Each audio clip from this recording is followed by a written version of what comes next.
जी बात करते हैं एक और बड़ी तकलीफ की, जो हैं पाकिस्तान भर में होने वाले तेज़ाब के अटैक्स यानी एसिड अटैक्स। क्या आपको पता है कि 80% इसके जो विक्टिम्स होते हैं वो ख़वातीन इसमें शामिल हैं। झगड़े किसी भी नौइयत के हो सकते हैं, पर्सनल नौइयत के हो सकते हैं, शादी से इनकार या फिर अगर किसी भी समाजी रवैये के ऊपर आवाज़ उठाती हैं ख़वातीन, तो बड़ा आसान है उनके लिए, बड़ी वो एक वल्नरेबल, एक बहुत ही ईजी टारगेट हैं कि अगर उनको तेज़ाब के ज़रिए उनके चेहरे को मस किया जाए और उनकी पूरी ज़िंदगी को तबाह कर दिया जाए।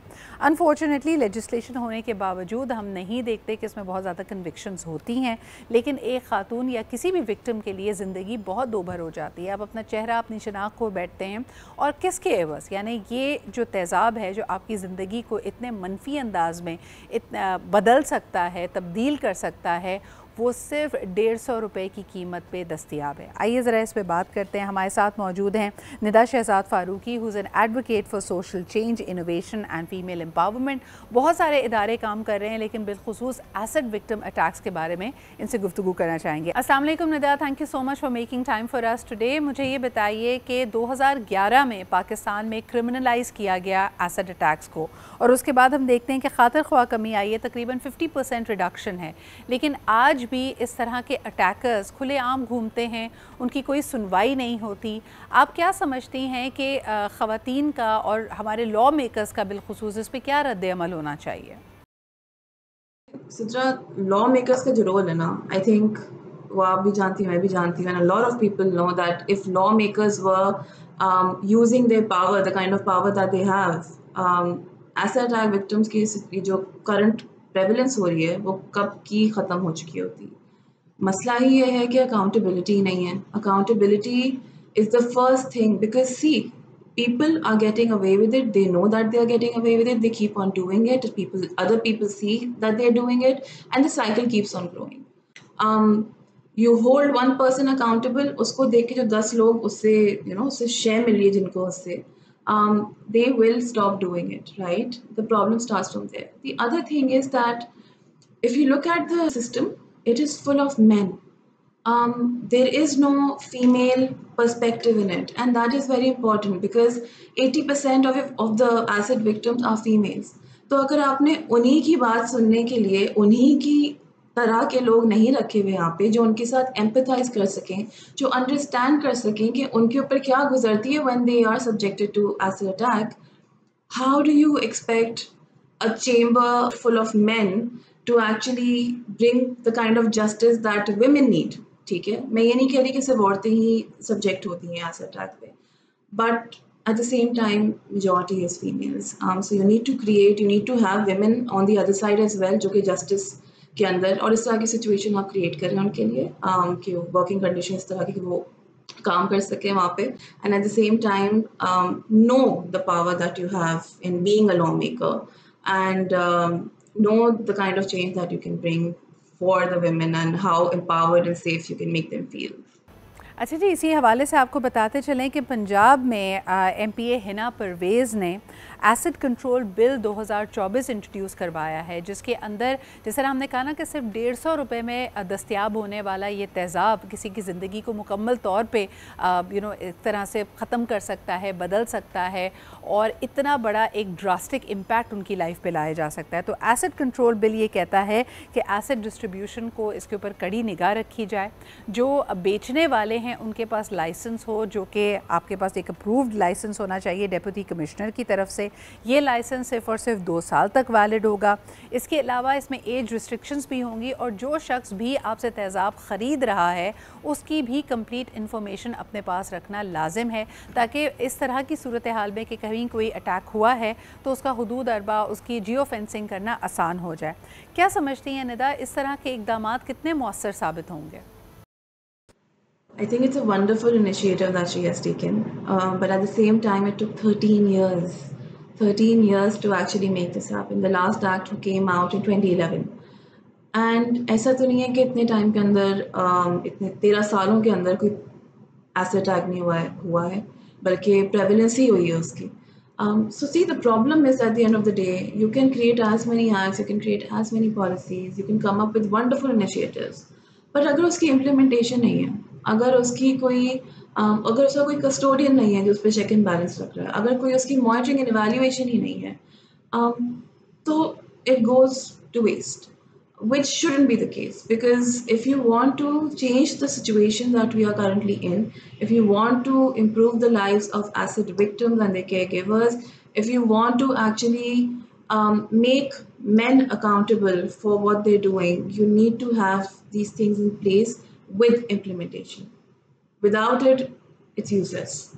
एक बहुत ही कॉम्प्लिकेटेड समाजी पहलू इसका ये है कि आज भी यानी साल 2024 में जब हम देखते हैं कि पाकिस्तानी ख़वातीन हर शोबे में आगे हैं, उनकी एजेंसी को स्नब किया जाता है, यानी उनका इनकार या किसी भी जगह अपनी मर्ज़ी के मुताबिक फ़ैसला करना उनके लिए एक प्रॉब्लम बन जाता है। मिसाल के तौर पे कई आप जहाँ केसेस देखते हैं एसिड अटैक होने के, वो शादी से इनकार कर रही हैं या अपने किसी हक़ के लिए खड़ी हैं, अपनी पसंद की जॉब करना चाहती हैं, अपनी पसंद का शोबा पढ़ना चाहती हैं, आला तालीम हासिल करना चाहती हैं। इन तमाम चीज़ों में रुकावट डालने के लिए, उनकी हाँ को, उनकी मर्ज़ी को तब्दील करने के लिए उन पर एसिड अटैक होता है और कई दफ़ा इसको गैरत का नाम भी दिया जाता है। कैसे देखती हैं निदा, ये समाजी रवैये किस तरह बदले जा सकते हैं?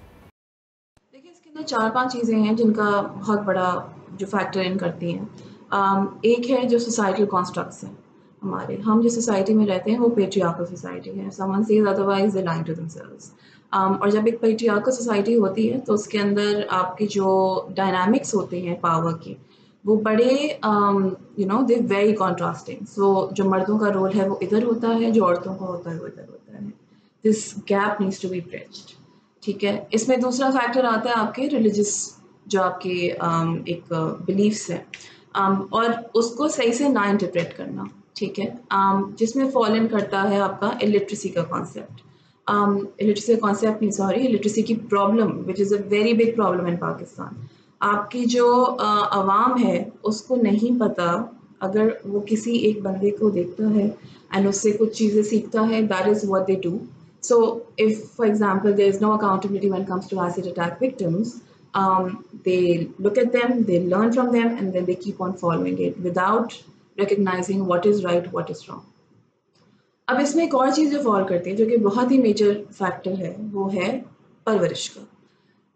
The upbringing of a male child, females as well, but since we're talking about the perpetrators, the males mostly. माओं को ज़रूरत है, जो मदर्स हैं, बिकॉज उनका बड़ा स्ट्रॉन्ग रोल होता है in the upbringing, that they are aware of their rights. When they are aware of what their rights are, where they stand in society, what the religion says about them, and they know it with awareness. ठीक है, उनके सो that is the kind of upbringing that they would do, that is the kind of values they would instill in their sons as well.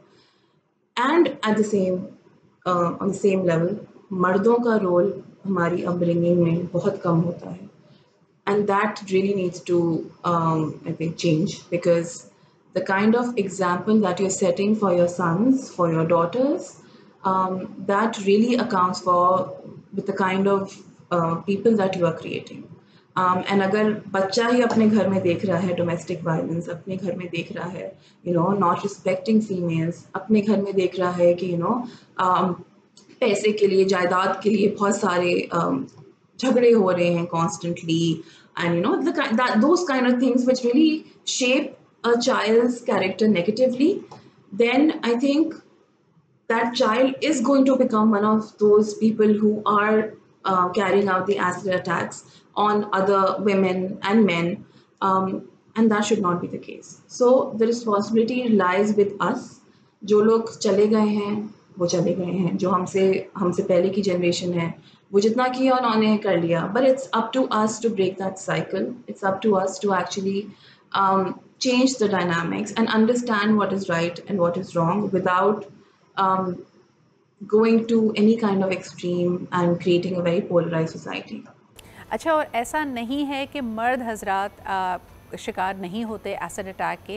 ये एक बहुत ही आसान तरीका है किसी को बिल्कुल ही कहना चाहिए कि साइड लाइन कर देने का, उसकी ज़िंदगी को बदल देना। कई दफ़ा ये जानलेवा भी साबित होता है, लेकिन आपका चेहरा, आपकी शनाख्त, कई लोगों की आंखें ज़ाया हो जाती हैं इसके अंदर, और अपने आप को दोबारा रिक्रिएट करना, अपने आप को दोबारा उठाना, मजबूत करना बहुत मुश्किल है।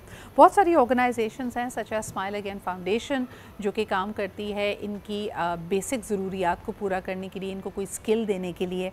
ऐसी मज़ीद ऑर्गेनाइजेशंस की भी ज़रूरत है। निदा, आप क्या कहेंगी? इस तरह के फाउंडेशंस का होना बहुत ज़रूरी है, बिकॉज़ अब कब तक गवर्नमेंट पे ही रिलाई करेंगे कि वो आपके लिए ये चीज़ों को फिक्स करें। There are certain things we need to take upon ourselves and become the voice of those women, those men जिनके पास कोई प्लेटफॉर्म नहीं है इस बारे में बात करने का। I see these people who are attacked, they are victims, yes, to the crime, but at the same time they're also survivors. I've seen so many of them with bright smiles on their faces, living life, trying to live life, making the most of whatever and however they can continue with it.